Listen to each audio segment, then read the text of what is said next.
আপনারা তো কোন যারা মালয়েশিয়ায় এই রেস্টুরেন্ট বিষয়ে আইতাম চান তাগনিকা এই ভিডিওটা এই যে দেখছেন যে পরিশ্রমটা করতেছে এই সিঁড়িতে নামতাছে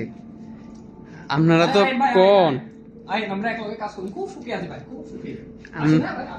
আপনারা তো কোন রেস্টুরেন্ট বিষয়ে যে মজা হইনা দেখেন এই ছেড়ার কাছে কি অবস্থাটা এই ছেড়ার ভাই আসেন ভাই খুব সুখে আছে দেখেন নিজে চোখে দেখতেছে সব সেটা কই উপরের একদম ছাদের থেকে লইয়া নিচে আসতেছি সব মাল নিচে আসতেছি এখন সেটা দিতেছি কাঁধে কইরা বিকজ লিফট বিকজ বলা যাবে না বিকজ লিফট বিকজ বলা যাবে না লিফট ক্লোজ লিফট আমরা ব্যবহার করতে পারতেছি না সব এখন সিঁড়ি নিয়ে 2 তলা সিঁড়ি বইয়া কাঁধে কইরা পিঠে কইরা আসতে হইতেছে খুব সুখে আসতেছি খুব সুখে আছে ভাই আপনারা আসেন।